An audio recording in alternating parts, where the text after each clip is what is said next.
Hereby I open this academic ceremony, in which Jiska Jonas-van Dijk will defend the academic thesis entitled Opening the Black Box of Victim-Offender Mediation. Does participation in VOM reduce offenders' risk of reoffending? And if so, how? Dear candidates, may I please invite you to present a summary of your study and the conclusions of your thesis. Geachte prorector, hartelijk dank voor de introductie. Geachte leden van de commissie, lieve familie en vrienden, beste collega's en netwerk. Hartelijk welkom bij de verdediging van mijn proefschrift Opening the Black Box of Victim-Offender Mediation. Allereerst mijn grote dank dat u hier aanwezig bent bij dit voor mij belangrijke moment. Sinds oktober 2017 heb ik onderzoek mogen doen naar de black box van Victim-Offender Mediation. En de komende 15 minuten wil ik hiervan een samenvatting geven. En ik wil u vragen zich voor te stellen dat u na deze verdediging naar huis gaat. En wanneer u thuis de oprit oprijdt, merkt u gelijk iets vreemds. De voordeur lijkt open te staan, alhoewel u er zeker van bent dat u deze op slot heeft gedaan. Althans, dat hoop ik. En wanneer u naar binnen loopt, merkt u al vrij snel, er is bij u ingebroken. En ik kan me voorstellen dat er op zo'n moment ontzettend veel door u heen gaat. Wie heeft dit gedaan? Waarom hebben ze uw huis uitgekozen? En krijgt u uw gestolen goederen, die mogelijk van emotionele waarde zijn, nog wel weer terug? Gelukkig wordt er een verdachte opgepakt en vindt er een strafproces plaats. Ik weet niet of u ooit in een rechtszaal aanwezig bent geweest, maar wat er vaak gebeurt is dat er een rechter, een officier van justitie en een advocaat over een verdachte praten. En de verdachte ondergaat dan vaak passief zijn straf. En ik kan me ook voorstellen dat in zo'n proces u geen antwoord krijgt op uw vragen, want het slachtoffer heeft nauwelijks tot geen rol. Nou is er wel een manier om antwoord te krijgen op vragen. En dat is middels het herstelrecht. In herstelrecht ligt de focus niet op het straffen van een verdachte, maar op het herstellen van de geleden schade. Het kan zijn materiële schade, emotionele schade, maar ook relationele schade. Misschien kende u de verdachte nog niet, maar door het delict is er een negatieve relatie ontstaan. En herstelrecht heeft onder andere als doel om deze relatie te herstellen. En het geeft het delict dan ook terug aan de direct betrokken partijen. Het slachtoffer, de verdachte en de gemeenschap. En wanneer deze partijen actief betrokken worden in het proces, kan er volgens het herstelrecht ook recht plaatsvinden. En dat kunt u ook terugzien in de definitie die ik ook aanhaal in mijn proefschrift. Herstelrecht is een proces waarin, voor zover mogelijk, degenen die belang hebben bij een specifiek delict betrokken worden om gezamenlijk de schade, behoeften en verplichtingen te identificeren met als doel herstel en zaken zoveel mogelijk recht te zetten. Vaak wordt er binnen het herstelrecht gebruik gemaakt van een dialoog. En een voorbeeld hiervan is slachtoffer-dader mediation, oftewel victim-offender mediation. En zoals de naam al doet vermoeden hebben in mediation slachtoffer en verdachte een gesprek in het bijzijn van getrainde mediators. En in dit proces kan het slachtoffer vragen stellen en uitleggen wat de echte impact is geweest van het delict. De verdachte kan deze vragen beantwoorden, verantwoordelijkheid nemen, excuses maken. En gezamenlijk proberen partijen tot een overeenstemming te komen waarin staat wat de verdachte kan doen om de geleden schade te herstellen. Belangrijk om te weten is dat deelname voor beide partijen vrijwillig is en dat het gesprek ook vertrouwelijk is. En wanneer mediation onderdeel is van het strafproces, wat ook het geval is bij de praktijken die ik zelf heb onderzocht, dan wordt die overeenstemming teruggecommuniceerd naar de persoon die heeft verwezen. En dat is in dit geval een rechter of een officier van justitie. En deze neemt deze overeenstemming dan ook mee in het verder sanctioneren. Wat betekent dat na deelname aan mediation een verdachte mogelijk een andere, een lagere of geen enkele straf krijgt. En dan hoor ik u denken, is dat dan niet een hele gemakkelijke manier om onder een straf uit te komen? Gewoon een simpel gesprek aangaan met je slachtoffer. Maar stel u dan eens voor dat, ik kan me voorstellen dat het wel eens is gebeurd, dat u een discussie had en halverwege ontdekt u dat u het niet bij het juiste eind heeft. Ik hoop dat het me straks niet gaat overkomen. Maar was u op dat moment ook mans genoeg om toe te geven dat u het bij het foute eind had? Of schaamde u zich misschien een beetje? Nou, stel u dan eens voor dat u iemand anders ontzettend veel pijn heeft aangedaan, die persoon in de ogen moet kijken en actief verantwoordelijkheid moet nemen. Is er iets moeilijker dan dat? Voor strafrechtelijke systemen is het belangrijk dat de programma's die ze gebruiken, zoals mediation, mogelijk de kans op recidive, dus de kans op herhaling, kan verminderen. Of in ieder geval niet verhoogt. En onderzoek laat zien dat verdachten die deelnemen aan mediation inderdaad een lagere kans hebben op recidive in vergelijking met verdachten die niet deelnemen. En de vraag die nog open stond en waar ook de focus van mijn proefschrift op lag, is wat verklaart nou dit effect? Wat gebeurt er tijdens mediation en hoe beïnvloedt dit de verdachte? En voordat ik antwoord kan geven op de vraag hoe, heb ik eerst onderzocht of ook hier in Nederland geldt of er een lagere kans is op recidive voor verdachten die hebben deelgenomen aan mediation. En in tegenstelling tot eerder onderzoek heb ik hierbij rekening gehouden met zowel self-selection bias en self-selectiebias en het sanctioneren. En deze termen verdienen een beetje uitleg. Als je wilt weten of een programma zoals mediation impact heeft op recidive, dan wil je bij voorkeur 2 groepen met elkaar vergelijken. Een groep verdachten die heeft deelgenomen aan mediation en een groep die niet heeft deelgenomen aan mediation. Belangrijk is dan wel dat deze groepen aan de start vergelijkbaar zijn. Je wilt appels met appels vergelijken en niet appels met peren. Maar zoals ik al aangaf, is deelname aan mediation vrijwillig. En in eerder onderzoek is er dus vaak een vergelijking gemaakt tussen een groep die heeft deelgenomen en die bereid is om deel te nemen, en een groep die niet heeft deelgenomen, dus mogelijk ook niet bereid is. En u kunt zich voorstellen dat er tussen deze 2 groepen vooraf al verschillen bestaan. Verdachten die bereid zijn om deel te nemen, die hebben misschien een hoog verantwoordelijkheidsgevoel of voelen zich schuldiger. En deze factoren kunnen dan ook een verklaring zijn voor die lagere recidivekans. En hetzelfde geldt voor het mogelijk uitblijven van een sanctie of het ontvangen van een andere of een lagere sanctie. En het is dan niet het mediationproces, maar mogelijke verschillen vooraf of het sanctioneren die de effecten verklaren. Nou, in mijn eigen onderzoek heb ik dus rekening gehouden met deze factoren door een extra groep van verdachten mee te nemen die wel bereid was om deel te nemen, maar uiteindelijk niet kon deelnemen omdat het slachtoffer niet wilde. En mijn onderzoek laat dan ook zien dat hier in Nederland geldt dat verdachten die deelnemen aan mediation inderdaad een lagere recidivekans hebben dan verdachten die niet hebben deelgenomen aan mediation. En rekening houdend met zowel die self-selectiebias als ook het sanctioneren, kan ik voorzichtig concluderen dat een deel van deze effecten inderdaad door het mediationproces komen. Dus dat er iets gebeurt binnen dat mediationproces dat impact heeft op de verdachte. En als het dan weet dat er inderdaad een relatie is tussen deelname aan mediation en een lagere recidivekans, oftewel een gedragsverandering, dan gaan we er in de psychologie eigenlijk vanuit dat daar vooraf ook een psychologische verandering plaatsvindt. En de vraag is dan, welke impact heeft mediation op verdachten? Welke psychologische impact? En veel mensen hebben hier wel een idee bij. U wellicht ook wanneer ik met u sprak over mijn onderzoek. En ook in de literatuur zijn er al verschillende aannames over welke impact mediation heeft. En zo werd verwacht dat verdachten die deelnemen inderdaad meer verantwoordelijkheid nemen, meer empathie krijgen voor het slachtoffer, zich meer bewust worden van het handelen. Alleen dit was nog niet eerder systematisch onderzocht. En ik heb in mijn onderzoek groepen verdachten met elkaar vergeleken, dus een groep die deelnam en een groep die niet deelnam. En verschillende psychologische variabelen gemeten en gekeken of er een verschil was tussen deze 2 groepen. En wat ik vond is dat verdachten die deelnamen aan mediation hogere gevoelens van schuld en schaamte hadden en zich meer bewust waren van hun moreel handelen ten opzichte van verdachten die niet hebben deelgenomen. En opvallend is dat deze gevoelens en dat bewustzijn niet zozeer stijgen, maar dat verdachten die niet deelnemen hier een afname in laten zien. Dus dat die gevoelens en dat bewustzijn wat meer afzwakt. Ook lieten verdachten meer empathie zien voor het slachtoffer, namen ze meer verantwoordelijkheid en werd het voor hen minder ongemakkelijk om hun slachtoffer in de toekomst opnieuw te ontmoeten, wat ook weer een stukje relatieherstel weergeeft. En in eerder onderzoek zijn gevoelens van schuld en schaamte en verantwoordelijkheid nemen al in verband gebracht met meer prosociaal gedrag en minder delictgedrag. Met andere woorden, de uitkomsten van mijn onderzoek laten een indirecte verklaring zien voor die lagere recidivekans. En op het moment dat ik dan weet dat er inderdaad een psychologische impact is bij mediation, is dan de vraag welke elementen van mediation hangen hieronder en geven een verklaring voor deze impact. En op het moment dat we weten welke elementen van mediation werken, dan zouden we mogelijk best practices kunnen formuleren en op die manier mediation ook verder kunnen ontwikkelen. En in mijn proefschrift heb ik op basis van zowel uitgebreid literatuuronderzoek als empirisch onderzoek, dus door middel van vragenlijsten en observatieformulieren, heb ik 2 verschillende groepen elementen ontdekt. En dit zijn werkende mechanismen en fundamentele condities.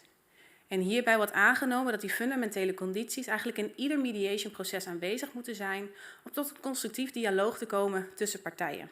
En die fundamentele condities zijn bij voorkeur ook aanwezig, maar die zijn minder controleerbaar en meer variabel. En ik vond dan, wanneer deze werkende mechanismes en fundamentele condities in hogere mate aanwezig zijn, dat ik over het algemeen ook zag dat er meer hogere gevoelens van schuld en schaamte en verantwoordelijkheid en zo aanwezig waren. En ik wil allereerst even ingaan op die verschillende werkende mechanismen.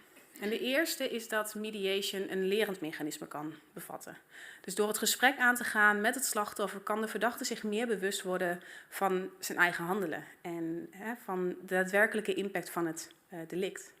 En daarnaast kan hij zich meer bewust worden van het leed en ook het slachtoffer dat achter dit leed schuilgaat.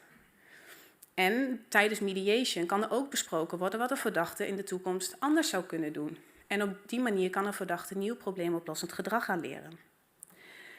Het tweede is dat mediation humaniserend kan werken. In het strafrecht ervaren verdachten sneller gelabeld worden als crimineel. En volgens theorie zouden ze ook kunnen gaan handelen naar dit label, wat de kans op recidive zou verhogen. En verdachten geven aan dat mediation, dat ze vaak ervaren een tweede kans te krijgen. En dat ze hun kant van het verhaal kwijt kunnen, waarbij hun daden veroordeeld worden, maar zij als persoon niet. En daarnaast lijkt de houding van het slachtoffer erg belangrijk. Dus het lijkt voor de verdachte van belang dat het slachtoffer open staat voor eventuele excuses en spijtbetuigingen en ook actief luistert naar de verdachte. De fundamentele condities die vervolgens kunnen bijdragen aan de aanwezigheid van deze werkende mechanismen zijn allereerst vrijwillige deelname en goede voorbereiding. Het is voor de verdachte van belang dat hij een weloverwogen beslissing kan nemen over het wel of niet deelnemen aan mediation. Dat hij ook op de hoogte is van wat er van hem verwacht wordt, maar ook welke impact mediation mogelijk kan hebben op het vervolg van het proces. Vermoedelijk zijn deze verdachten ook actiever betrokken bij het gesprek, waardoor het gesprek dan ook een hogere impact zou kunnen hebben. En de laatste fundamentele conditie die naar voren kwam is de rol van de mediator. Zowel aan de start, tijdens het gesprek zelf, is de mediator die persoon die volgens de verdachte neutraal is en die geen veroordelende houding heeft. Dat is ook een van de kerncompetenties van de mediator. En daarnaast is de mediator ook de persoon die het gesprek opent en daarmee de toon zet en een beetje ontspanning ook kan creëren bij zo'n verdachte. Dus zoals ik al zei, een mediator heeft een cruciale rol in het hele proces, van voorbereiding tot het openen van het gesprek en het leiden van het gesprek.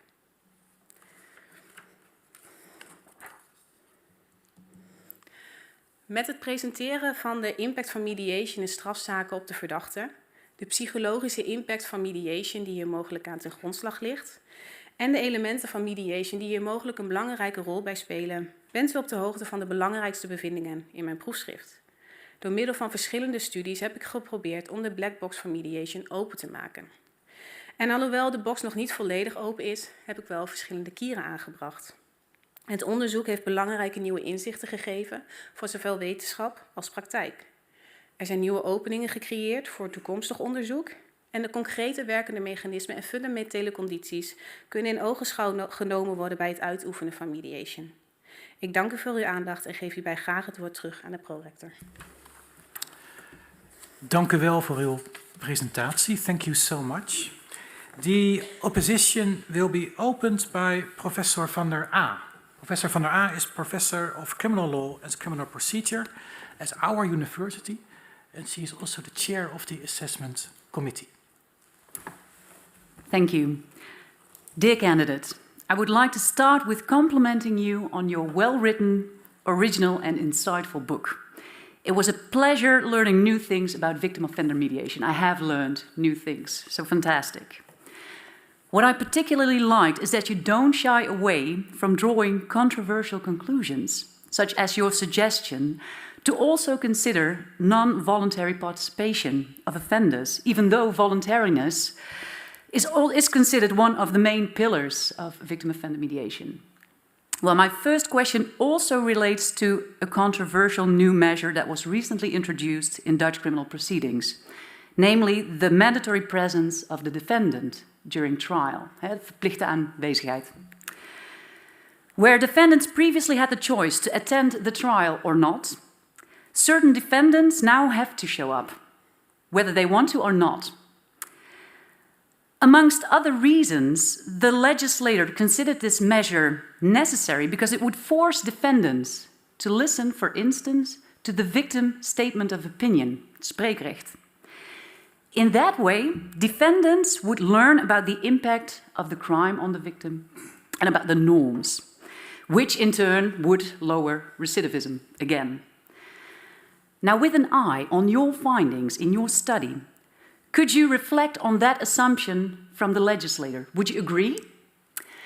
If so, is this the way to go about, or would you also suggest or advise certain changes to mandatory attendance?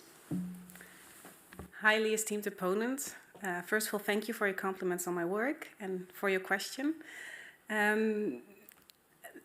It's, I would say, a difficult question to answer. It's not, of course, my expertise in terms of speaking during a court hearing. Yes, when they talk or when they are present and they hear the real impact of that victim, they might learn something from it. Hearing it from that specific person. It's, I would say, no way comparable to what happens, of course, between mediation. But I can understand the idea behind it. So making sure that they really learn from their mistakes by hearing it from the victim. There might be some difficulties there.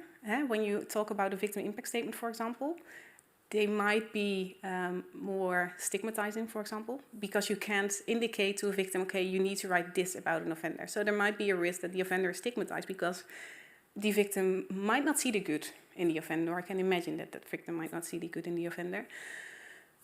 And like I just said, stigmatizing, being labeled as a criminal can in the end also trigger reoffending.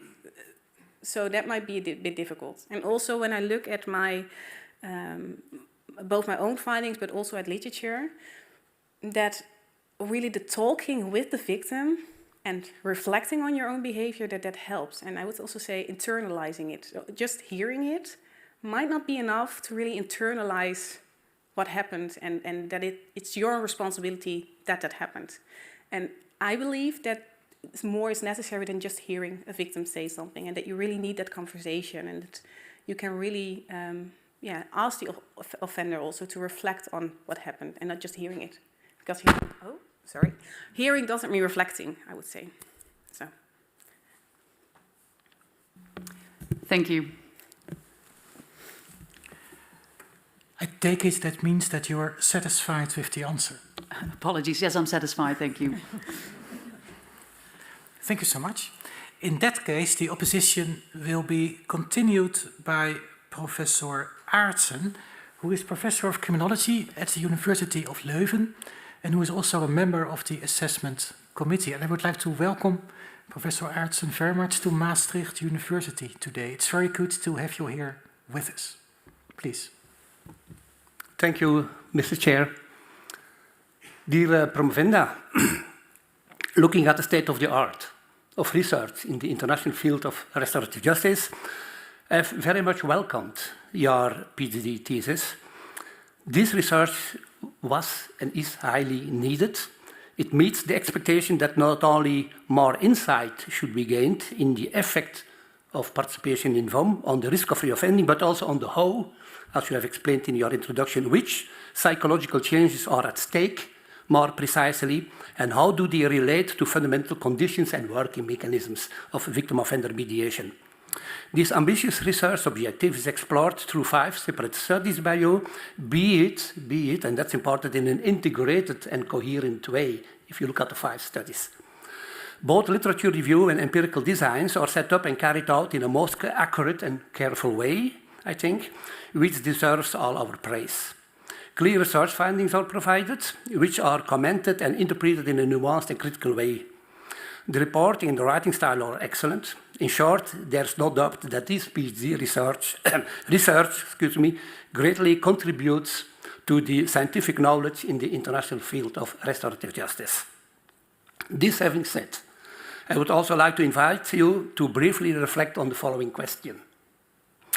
I was in a certain way, surprised that under the fundamental conditions for the victim-offender mediation, the principle of confidentiality was not looked at, although you have mentioned now in your introduction. Although this principle is generally considered as a key condition for effective mediation practice, the dissertation does not provide, as far as I can see, a justification why this is completely left out.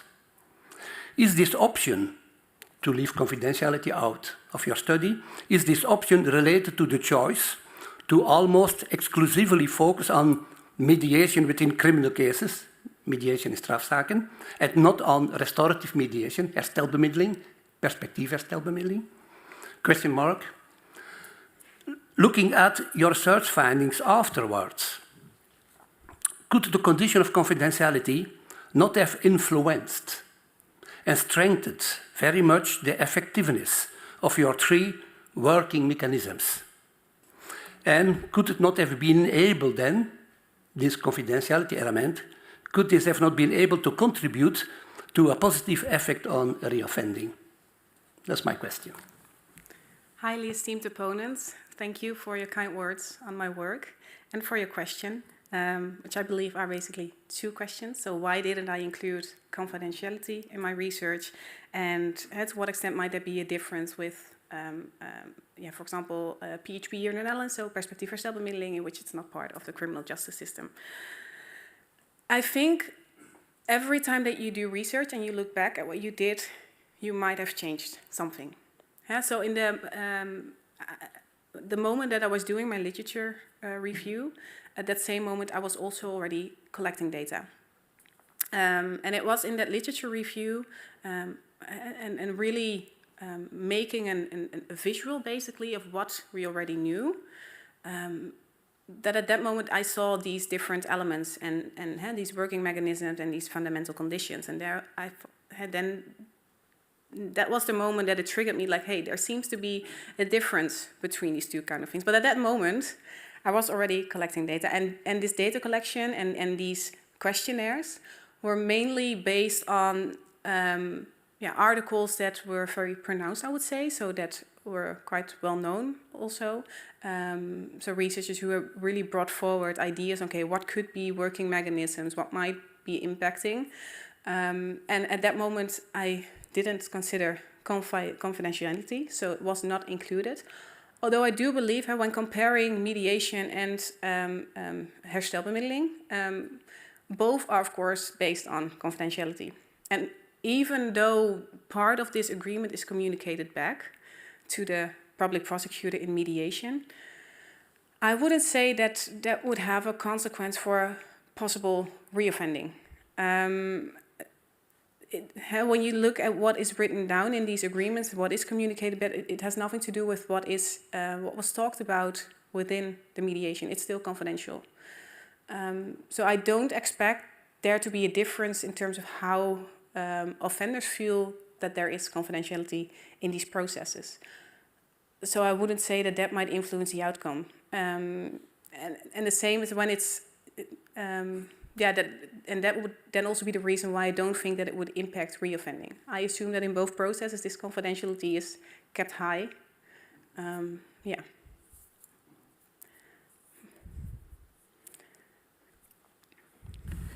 Does that give rise to any follow-up question on your part? Yes, almost completely. If I may say, just one more question.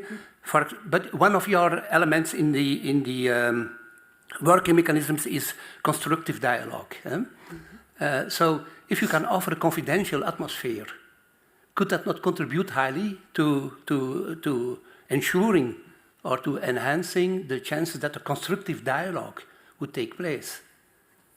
Yes, I would agree. And one of these elements that I also measured, or one of these atmospheres, is I feel safe. So I feel able to talk and talk freely.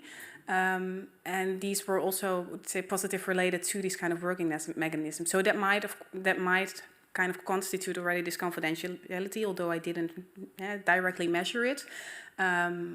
So yes, indeed, I think it could impact these working mechanisms as well. Yeah. Thank you so much. Now the opposition will be continued by Professor Joanna Shapland. Professor Shapland is Edward Remney Professor of Criminal Justice in the University of Sheffield in the UK, and she is also a member of the Assessment Committee. And Professor Shapland is joining us online for this ceremony. I would like to also welcome her very much to Maastricht University today. Thank you so much for taking the time also to participate in this academic ceremony. And I'm very happy to give you the floor. Thank you. I'm delighted to be with you, and I'm only sorry that it's on a screen and that I can't be with you personally. I found your research extremely interesting and important. My question is, given the results of your research, but also your knowledge of the restorative justice field, would you expect other mediation schemes to the ones you researched to show the same results on reducing reoffending, or might it depend on other factors about that scheme? Highly esteemed opponent, thank you very much for your question. And with the different restorative justice schemes, I assume that you mean, for example, conferencing or sentencing circles where the dynamics might be different? Or No, sorry, I was referring to other mediation schemes, other VOM schemes than the precise ones that you researched. The one that I examined, victim-offender mediation, the main focus is on victim and offender. So you also see in the agreement that there is no other party, I would say, included. They have a starting agreement and only victim and offender sign it. So I can imagine that in other types of mediation schemes, where their setup is different, that there might be other working mechanisms included as well, or that offenders perceive it differently. As for example, if you have conferencing and there are more people included in the conversation, not only in the victim and an offender, that there might be a higher chance that someone else sees the good in the offender, that there might be less labeling and stigmatizing, more reintegrative shaming evenly. In my own research, this reintegrative shaming was not that highly present, I would say. So I can imagine that in other schemes where there are more people included, and there is more of an interaction ritual, I would say, between parties, that other working mechanisms, that the working mechanisms that I found some of them might be higher present, and there might also be different ones. That's so. How other, for example, if you have a supporter or someone who is close to the offender is present and is saying something good about the offender, that might be another working mechanism as well, which I couldn't include in my own research because these persons weren't present. So yes, I indeed can imagine that there might be different working mechanisms and that the working mechanisms that are already there function differently.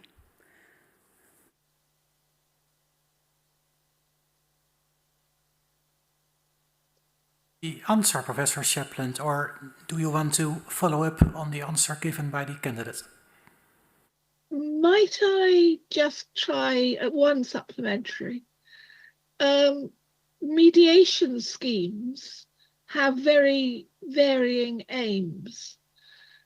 Some of them do not say that they intend reoffending. Some of them say they do. And I'm just wondering whether you think that the stated aims of the schemes actually make a difference to the potential for reducing reoffending. So the scheme that I looked at, mediation, doesn't include the aim to, when you look at the definition that is used, is not aimed at lowering reoffending. I must admit I find that a difficult question to answer, because how would the mediation be different when it is really focused on reducing reoffending? When I look at definitions and the reasons why we include mediations within the criminal justice system, it is to make sure that we fulfill needs of parties, right? And not in the essence to reduce reoffending. So we want these people to come together because they have certain needs and they want to explain things to each other and they might want to actively take responsibility. So, like I said, I find it quite difficult to say, okay, if a scheme is really focused on reoffending, how would it be different? Because in the end, mediation and restorative justice is there for the victim's needs or for the party's needs and not necessarily to reduce reoffending. And I would say, or at least if there are schemes that do this, I would say to them that to make sure that you really take these needs of parties into account and make sure, like I already said earlier, to make sure that this offender can reflect on the behavior, maybe talk about new problem-solving behavior, what can be done differently, and maybe then indirectly you're focused on reducing reoffending, but then you still take into account these important working mechanisms and these fundamental conditions. And I think that are the things that work, and not necessarily focusing on reoffending or reducing reoffending. Thank you very much.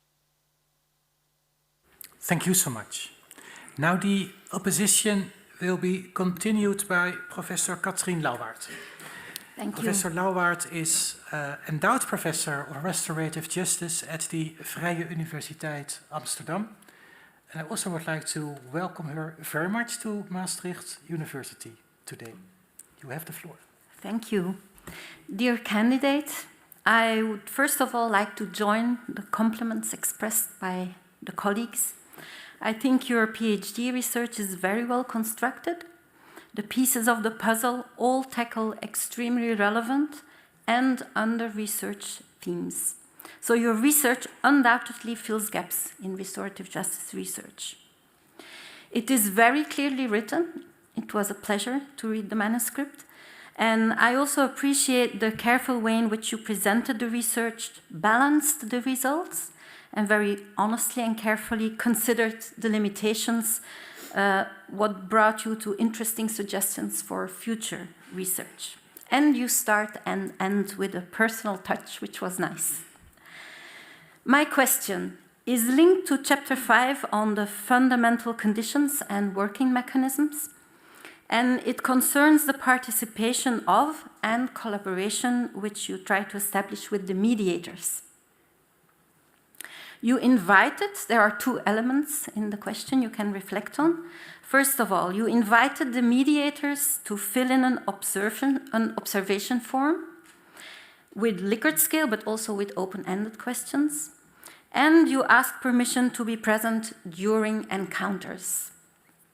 I thought this was a really good strategy, very interesting. It is a formidable occasion for practitioners, I thought, to learn about their own practice and the impact of it. And I also thought it was interesting to add this to the research design because it brings another perspective and qualitative elements. So I have to say that I was a little bit disappointed to read that in only 9 of the 23 cases in which offenders filled in a pre- and post-test, that mediators filled out the observation form, so only 9 of 23. So for me, it was a bit a missed occasion for the mediators also. And then secondly, I was a little bit disappointed that it was only possible to observe during one encounter. So my question is, what can we learn from this? Did you expect the response rate to be higher, as I did?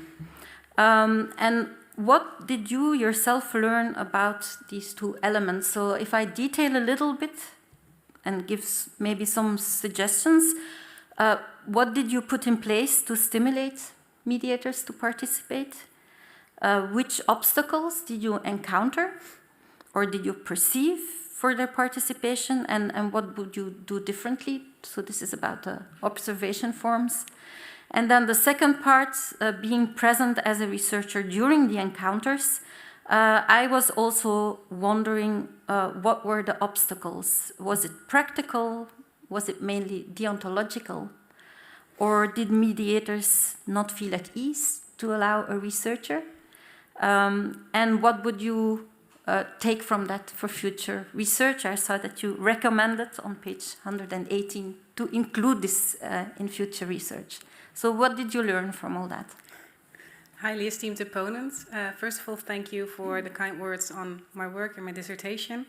There are quite some things that I would love to have seen changed during this whole process. So I agree that it was unfortunate that only this little amount of mediators were willing to participate, because it indeed gives valuable information if they would fill out these observation forms. What might have been an explanation is that these observation forms were quite long.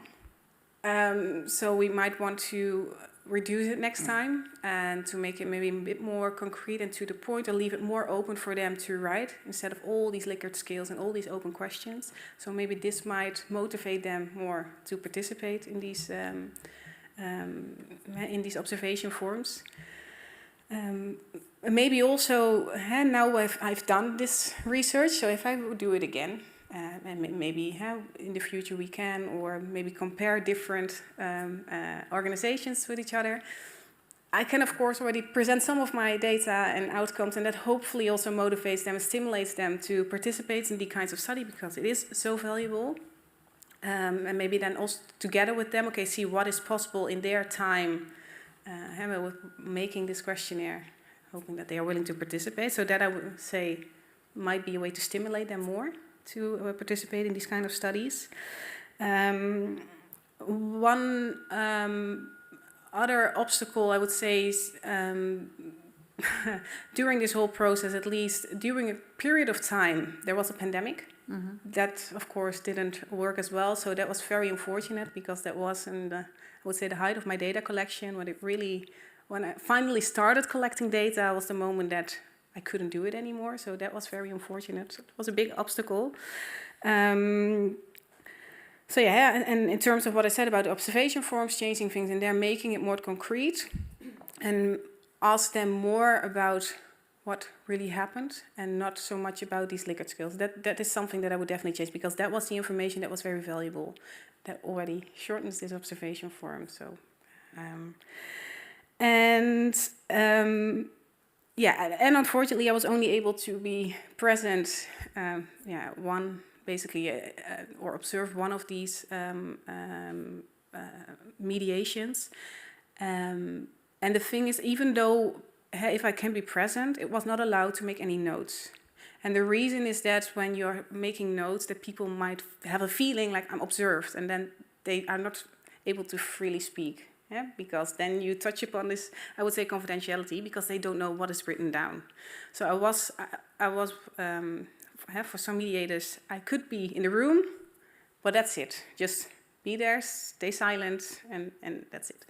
And then it's still very difficult to, of course, observe, because you can't make any notes, and you can't say, okay, how do people really respond? Because there's so much happening in these conversations. So what I would find really interesting is to maybe have these conversations on tape, make a video out of them. Of course, taking into account this confidentiality, so we should inform these people as well that this is happening, but then at least there's not someone taking notes, so that might not give them a feeling that they are observed.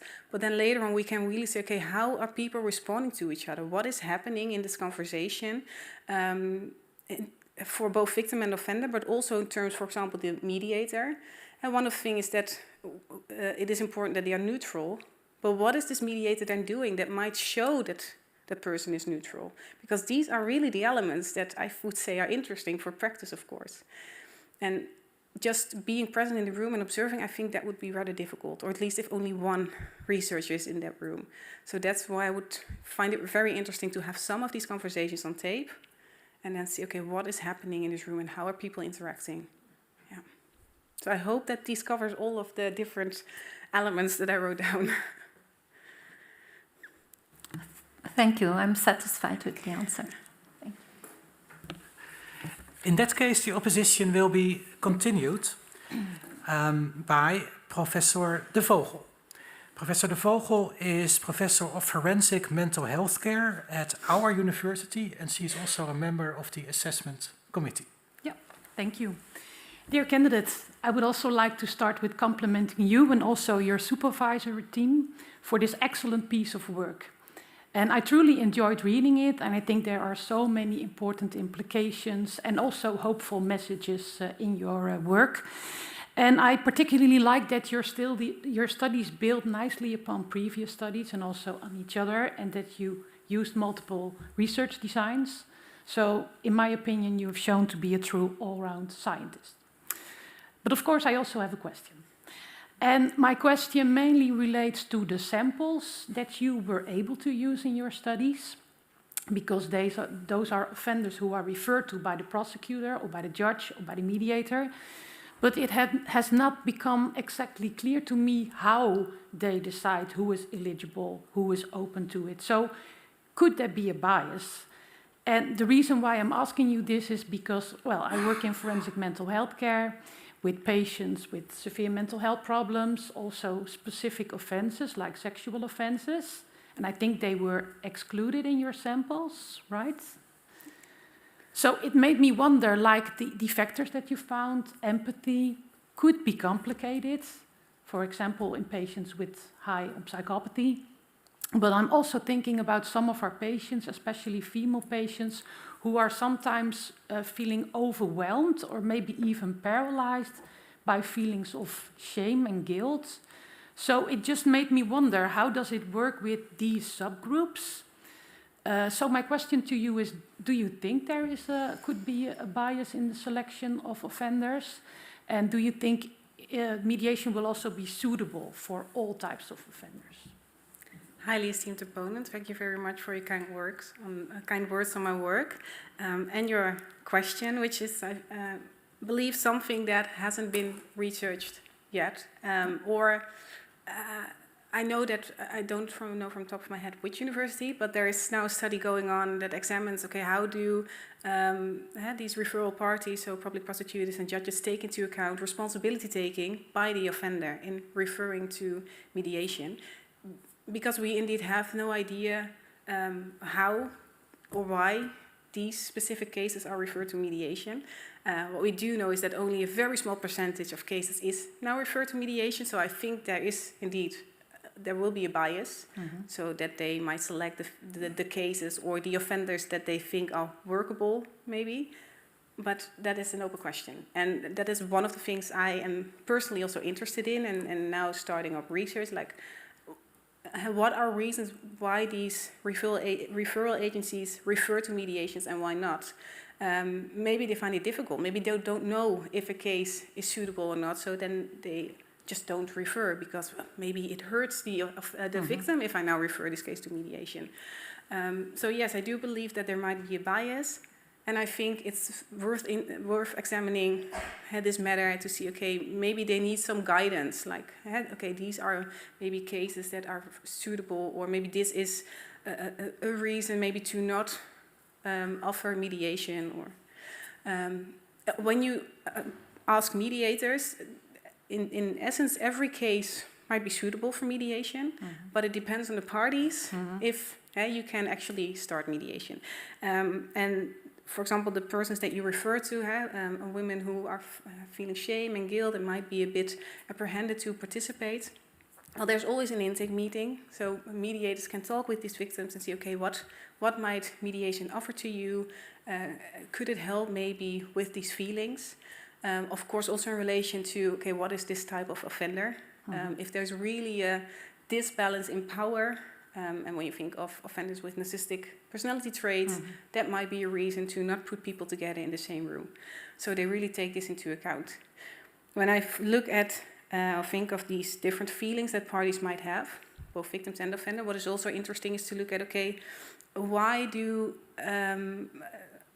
are they not willing to participate, and can we in one way maybe help them if they, for example, are scared to meet the other party? Can we help them in preparing? And so I know that they are now thinking of, at the University of Twente as well, can we use VR, for example, as a tool to let people experience a mediation session, or at least the room where they are, to get rid of some of these feelings and anxiety that might help them also to participate in these cases. Okay, and do you think for all types of offences that it will be suitable? I noticed that there were also 2 cases of stalking in your sample. How do you feel about that? Also depends, of course, but if you really look at stalking, that might also be a bit difficult. As in, you don't want to give the offender a reason or a way to contact the victim. So again, here it is also really important for the mediator, I would say, to feel like, okay, can I put these people together? Will it hurt any of these parties? If yes, then don't. But going back to the referral agencies, I think they need a little bit of help. Maybe, okay, which cases can I select? Which cases might be suitable, which are not? And hopefully this also, makes them refer more cases to mediation, because I think there's a lot to win there.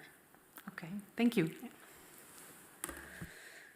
Now the opposition will be continued by Professor Jan-Willem van Prooijen, who is Professor of Radicalization, Extremism and Conspiracy Thinking at our university, and who is also a member of the Assessment Committee. Thank you. Dear candidate, first I would like to join all the positive remarks by the other committee members and congratulate you with this interesting and very well-written thesis about an important topic. I thought you have conducted a range of very clever studies to assess the effectiveness of victim-offender mediation on recidivism. You analyzed them well, and I, like my other committee members, I very much enjoyed reading your work. I was intrigued by the fact that your thesis addresses an often highlighted problem in this area, the problem of selection effects, which you also presented to the audience in your presentation. Aren't offenders who are willing to participate in victim-offender mediation by default less likely to commit crime again than offenders who decide not to participate? And in your thesis, you try to rule out this possibility, and eventually you conclude that the effects of victim-offender mediation cannot be attributed to selection effects only. And in fact, in chapter 6, you even conclude that the role of selection bias is limited. My question is whether your study design and results really allow you to conclude that. In fact, don't these results suggest that these effects actually are mostly selection effects? That's going to be my main question, and I will focus on chapters 2 and 6 to clarify my point. So in chapter 2, you have your control group is offenders who agree to participate, but the victim declined, right? And then you conclude that the victim-offender mediation process decreases recidivism beyond selection effect because this group was intermediate in recidivism between the mediation groups and the offenders who were unwilling to participate. But then my question becomes whether or not that's maybe a bit an over-interpretation of a non-significant finding, because the reality is also that the mediation groups and the control groups don't differ significantly. Actually, the p-value is bigger than 0.20. So I think the conclusion should actually be that the process hasn't worked in this case. A second concern that I had was the question how suitable this control group is to exclude the possibility of selection effects in the first place, because isn't it possible that when victims decline victim-offender mediation, it might also say something about the offender. Maybe these victims were harmed more, maybe they are less optimistic about the offender's sincerity. So victims accepting versus declining this opportunity might select different offenders. That's chapter 2. In chapter 6, you revisit this issue by including a propensity score matched group of offenders who were not referred to, which I think is a really good strategy, to be sure. But then I look at the results, and you find no difference between the mediation group and offenders who were unwilling to participate. And after controlling for demographics, also not with those unable to participate, And then as to the non-referred group, that came also up in the previous question, it is actually plausible or possible that at referral there is already selection. And you also mentioned that yourself in your discussion section. So offenders may not be referred to victor-offender mediation for a reason, because, for instance, because the crime is more severe. So altogether, my question is how convincing is your evidence really that these are not mostly selection effects, and can you try to persuade me one more time that these results are not mostly due to selection effects? And second question, what would be a good research design to more persuasively exclude this possibility? That's my question for you. Writing that last word down, not forget it. Thank you very much for your highly esteemed opponent. Thank you very much for your kind words on my dissertation and your question. Well, short answer is that I would say we can never, at least with the studies that have been now done, we can never be certain that there is a causal relation between mediation and the lower risk of reoffending. So when I look at chapter 2, that we found a significant difference between the court group, so offenders who did not participate in mediation, compared to the group who did participate, there was a significant difference between these two, of course, but this court group existed of people who are not willing to participate. So then indeed there might be a self-selection bias. But if you have that control group, so that group who was willing to participate, who indeed, well, we assume that have a comparable start, if they would have had the same risk of reoffending as the mediation group, because they all are willing to, then that would definitely say, okay, there is a self-selection bias going on. But this was not the case. It really was in the middle. Yes, I do agree that it might have said something about the offender that victim was not willing to participate, and might, of course, also be interesting to look at in further research. I mean, I've now completely excluded the victim in my own research, and would I have done it again, I would love to include that group as well to see their perspective on that offender, because I agree. Shortly, chapter 6, I think the same applies. I mean, it is a stronger design because we have that non-referred group, which we based on propensity score matching. So the static factors that we had were controlled for. So in that sense, comparable groups, and one has a higher risk of reoffending compared to the other. So you would again say, okay, then there is something in this process that might explain this effect. But we can never, I mean, even if you would do this complete research again, and then going into the design and coming up with a better research design, preferably randomly assign people to 2 different conditions, then you can control certain factors, but then still the risk of reoffending, I would say, also varies over time. You also have these dynamic risk factors, such as peers and having a house and a job and a family that loves you. I mean, these are all factors that might impact this risk of reoffending. So it varies over time. But based on the outcomes now, I would say that there is at least part of it that is explained by this mediation process, and there is a bias, definitely. But there is something in that process that impacts the offender. And also when you compare it to our results on restorative justice conferencing, I mean, they've also examined different of these elements, not in relationship or compared them between 2 different groups of offenders, but they did measure feeling safe, for example, or these kind of questions that I also included. When you look at mean scores, when I compare my own research to those scores, it is comparable. And in conferencing, there is a stronger conclusion because they did have a randomized controlled trial. And then there was also an effect. And considering that I also find similar outcomes, I would say that there is at least a part of this effect that is explained by this process. Okay. And I hope I convinced you. Okay, thank you. Does it mean that you are indeed satisfied? I am satisfied, yeah. In that case, it gives me lots of pleasure to allow Professor Laart to raise a second question. Thank you. Dear candidate, my second question concerns the principle of voluntariness as one of the fundamental conditions you have to work with. On page 117, you present some unexpected results which triggered me and which I found very interesting. You report that there are some unexpected results about the correlation between working mechanisms and some of the psychological outcomes.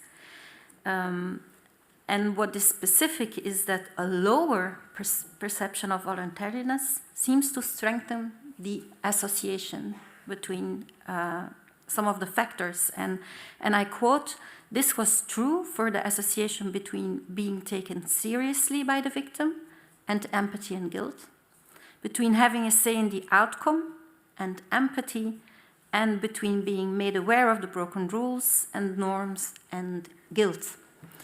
I have to say this triggered me because in theory and in practice, usually we think that maximizing voluntariness is really important for a mediation with positive effects. So my question is, would you draw any conclusions from these outcomes for practice? Does it change anything to the importance we attach in mediation practice and theory to maximizing voluntariness?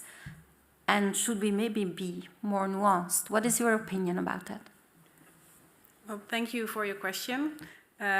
A short answer would be no. Don't change anything about this voluntariness, because it is important that. When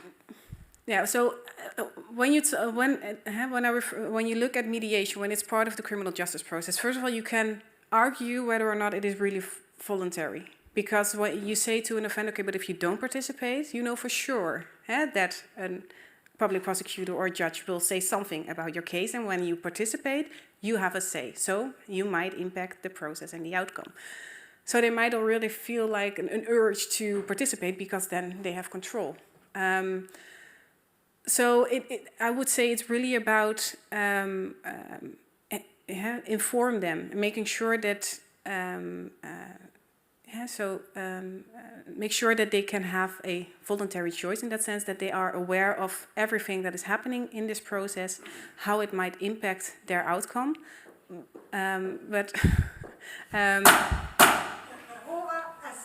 You may briefly conclude your reply. Make sure that they are really aware of the impact that it can have. And then maybe they are still a bit hesitant and feel like, okay, but I want to participate because I have control. But then they might be surprised of what is coming out of it or from the victim, and look back positive on this whole process, even though they were a bit hesitant to start with. Jiska Jonas-van Dijk, the time appointed for defending your thesis has passed. The degree committee will now withdraw to discuss the quality of your thesis and the quality of your defense. I request that you and your company await the results of our deliberations and our return here in this room.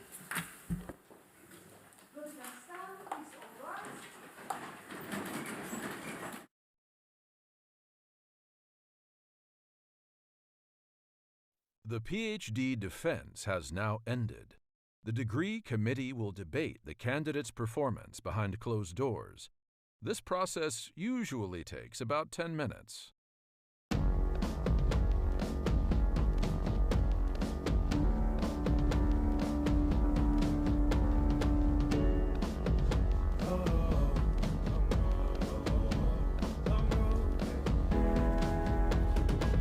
Long road to the south side.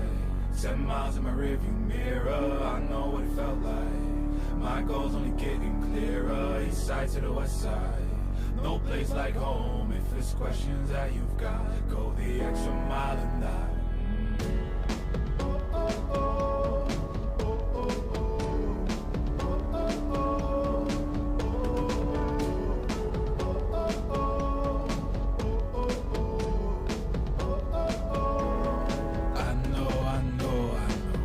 On the line, I know you know that I can't read your mind. Years can't fly by now, don't waste all your time. Cause I'll go the extra mile.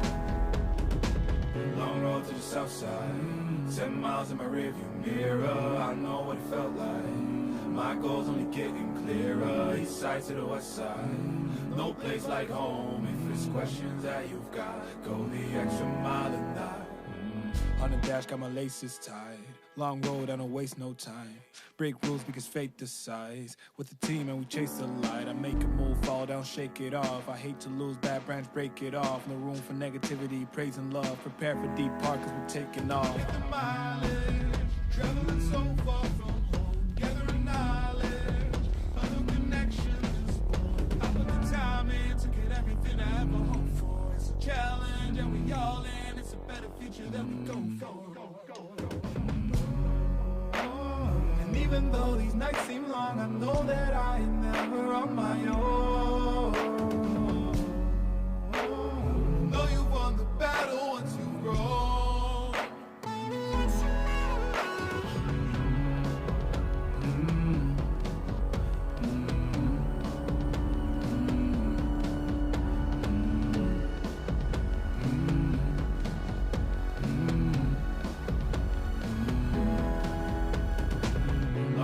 South side, 10 miles in my rearview mirror. I know what it felt like. My goals only getting clearer. East side to the west side, no place like home. If it's questions that you've got, go the extra mile and die. Long road to the south side, 10 miles in my rearview mirror. I know what it felt like. My goals only getting clearer. East side to the west side, no place like home. If it's questions that you've got, go the extra mile and die.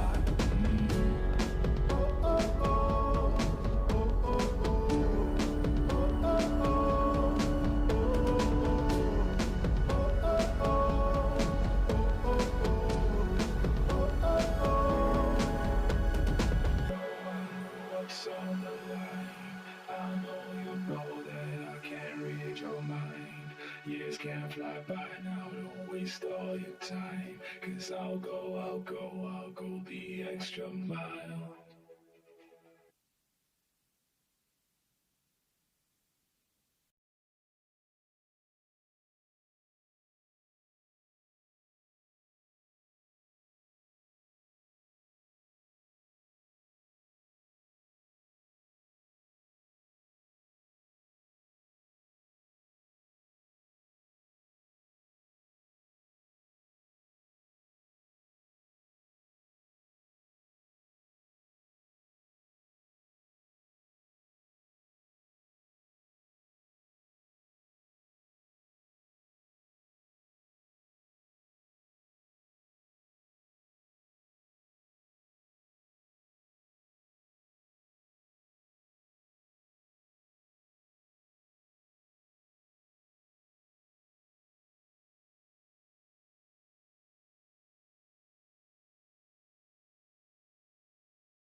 Dat hoop ik maar.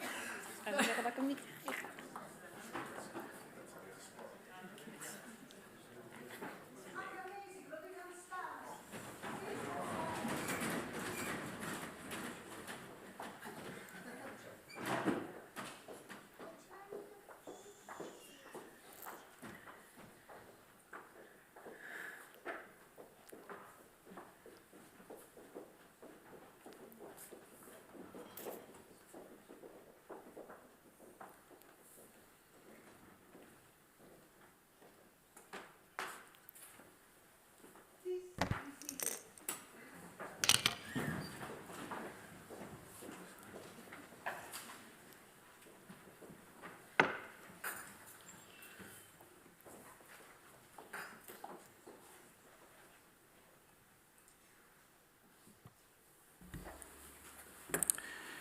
Jiska Jonas-van Dijk. The degree committee here present has assessed the quality of your thesis and the quality of your defense.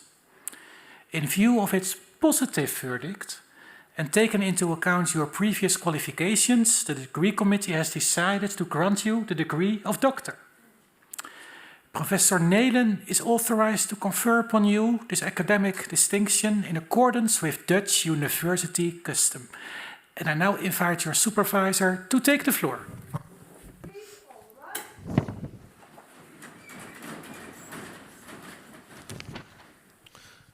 With apologies to Joanna, I will do this in Dutch. Belooft u dat u altijd volgens de beginselen van wetenschappelijke integriteit te werk zult gaan, eerlijk en zorgvuldig, transparant, onafhankelijk en verantwoordelijk? Ja, dat beloof ik.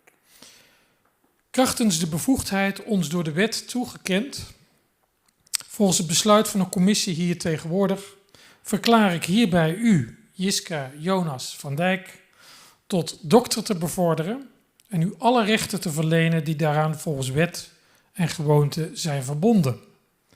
Ten bewijze hiervan overhandig ik u nu de beul, door rector, secretaris en overige leden van de promotiecommissie ondertekend en met het grootzegel van de universiteit bevestigd.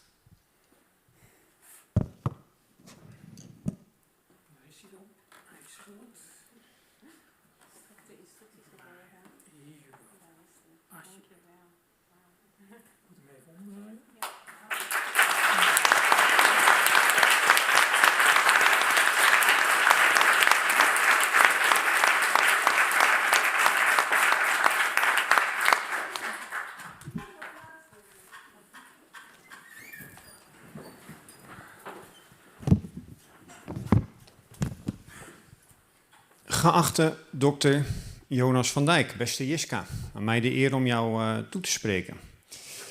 Ja, daar sta je dan, als dokter, met een proefschrift waar je denk ik u tegen mag zeggen. We kunnen wel stellen dat je de Research Talentbeurs van NWO, waarmee dit project begon, dubbel en dwars hebt waargemaakt. Naast het duidelijke onderzoekstalent dat je bezit, staat bij mij vooral ook jouw enorme doorzettingsvermogen buiten kijf. Je bent een echte doorbijter. Het was namelijk geen eenvoudig project om te voltooien. Er lag een mooi, ambitieus uitgeschreven plan voor 4 jaar onderzoek dat je met verve presenteerde en toelichtte voor de NWO-commissie die de beurs toekende. Een langlopende studie waarin daders die aan verschillende mediation-programma's hadden deelgenomen over de tijd gevolgd en bevraagd zouden worden, om uit te zoeken of en waarom zij minder vaak opnieuw in de fout gaan aan mediation. Prachtig plan, dat al snel de prullenbak in kon. Een van de beoogde mediation-programma's bleek namelijk toch niet mee te willen werken. Vervolgens bleek het ook erg lastig om daders die hadden deelgenomen aan mediation in Nederland te kunnen benaderen en volgen over de tijd. Het kostte jou veel bloed, zweet en tranen om een substantieel aantal daders in het onderzoek te betrekken.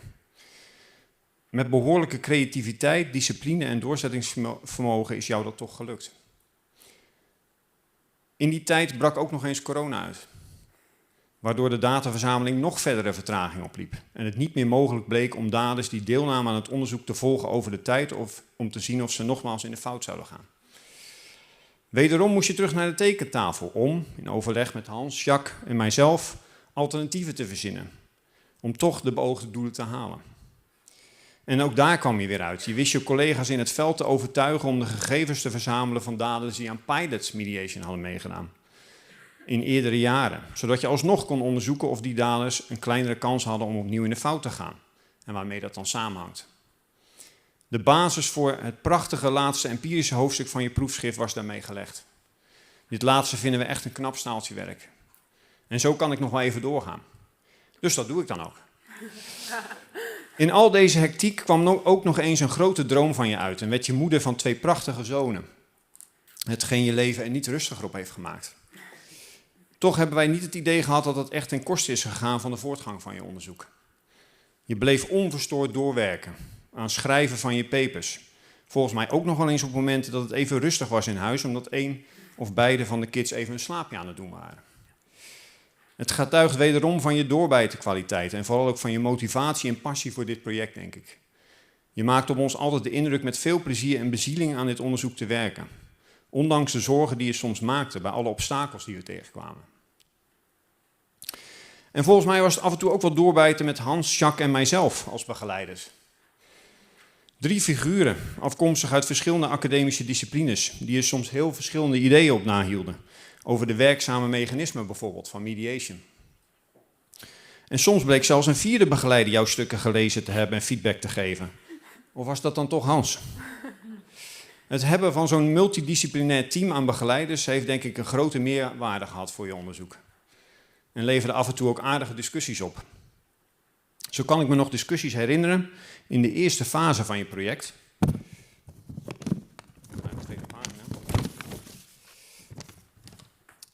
Bijvoorbeeld over de betekenis van schuld- en schaamtegevoel voor daders, waar in dat geval Jacques en ik een verschillende kijk op hadden.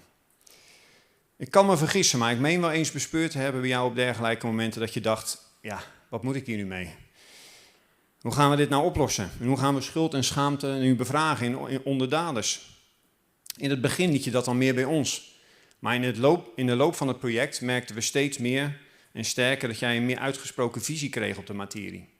En de discussies meer en meer zelf begon te sturen en op te lossen. Dat was echt een hele mooie ontwikkeling om te zien. Daarnaast was het af en toe ook doorbijten om ons allemaal bij elkaar te krijgen. Dan was er weer een op sabbatical, een ander weer naar de VU en weer een ander zat in het Caribisch gebied. Als het dan echter lukte, zeker als we elkaar eens in de zoveel tijd weer eens fysiek zagen, in bijvoorbeeld Eindhoven of Den Bosch, dan was dat naast een heel nuttige bijeenkomst altijd ook erg gezellig. En dat typeert jou ook. Je bent in staat om goede contacten te onderhouden en goed samen te werken met je collega's op de universiteit en ook in het veld. En ik heb persoonlijk ook erg genoten van onze nauwe samenwerking de afgelopen jaren. Ik vond het een voorrecht om een rol te kunnen spelen in jouw ontwikkeling en werk. En laten we het proefschrift zelf ook niet vergeten. Een mooie serie studies die elkaar logisch opvolgen voor de lezer. En waarbij vanaf hoofdstuk 3 elk empirisch hoofdstuk voortborduurt op bevindingen uit de vorige hoofdstukken. Wie het proefschrift doorleest, bemerkt dat met elk hoofdstuk telkens een verdere doorkijk ontstaat in de redenen waarom mediation in strafzaken kan bijdragen aan een kleinere kans op recidive. Ik vind het ook geweldig dat je dit niet alleen via de inhoud, maar ook symbolisch hebt laten terugkomen in het design van je proefschrift. Je hebt in de studies die je hebt uitgevoerd ook een groot leervermogen laten zien. Zo heb je jezelf bekwaamd in geavanceerde analysemethoden, zoals het werken met geïmputeerde data voor missende waarden en het uitvoeren van propensity score matching methodes. En dan niet via een regressiebenadering, maar door echt te matchen. Het feit dat op dit moment 4 van de 5 empirische hoofdstukken ook zijn gepubliceerd in peer-reviewed tijdschriften en het laatste empirische hoofdstuk op de nominatie staat daartoe, getuigt ervan dat je dat alles op goede wijze hebt gedaan. Het gehele onderzoek overziend kunnen we stellen dat dit een grote stap voorwaarts betekent voor de praktijk en wetenschap op het terrein van mediation in strafzaken en daarbuiten. We kunnen niet alleen met meer zekerheid stellen dat deze vorm van mediation samengaat met een kleinere kans op nieuwe delicten, maar hebben ook een beter zicht op hoe die kleinere kans tot stand komt. En met name het laatste biedt belangrijke aanknopingspunten voor de verdere ontwikkeling van herstelgericht werken met daders in Nederland en daarbuiten. En dat is jouw verdienste. Daar mag je heel, maar dan ook heel trots op zijn. Ik denk dat ik namens ons drieën spreek als ik zeg dat wij in ieder geval ook erg trots op jou zijn en wat je hebt bereikt. Zoals jijzelf hopen wij ook op een mooie verdere samenwerking met jou. Wat ons betreft is dit zeker geen eindpunt, maar een heel mooi begin van vele nieuwe projecten en studies op het terrein van herstelrecht. Gefeliciteerd.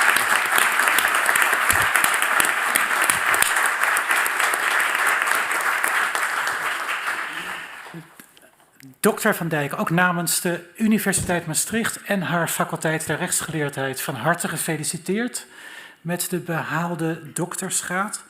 Ik zeg altijd, het is de hoogste graad die we beschikbaar hebben aan deze universiteit. Van harte gefeliciteerd. Daarmee ook veel felicitaties aan de 3 promotores tegenover mij gezeten. En uiteraard aan beide paranimfen voor de belangrijke rol die jullie gespeeld hebben, ook bij de verdediging. En uiteraard ook veel felicitaties aan Jonathan en Mees en Melle, ook hier vanmiddag aanwezig. Ik wil ook nog graag noemen dat het fijn is om ook als universiteit hierin te hebben samengewerkt met de Vrije Universiteit en met de Universiteit Twente in de persoon van professor Zebel. Het is nu tijd om te vieren. Er zal een receptie zijn in de Refter, hier in dit mooie gebouw. Before we will go to the Refter, there will still be the traditional photo taking of the young doctor, together with the supervisors and the paranimfs and the entire committee here present, and with the beadle, not to forget. That photo will be taken right here, so that we also have Professor Shapland on that photo. En ik zou al heel graag willen vragen aan alle aanwezigen in de zaal om alvast ook naar de receptie toe te gaan, behalve diegenen die op de eerste rij gezeten zijn. Want zij zullen ons moeten helpen bij het maken van de foto. En dat komt helemaal goed als ik het zo zie. En daarmee nogmaals gefeliciteerd en daarmee sluit ik ook formeel deze academische zitting.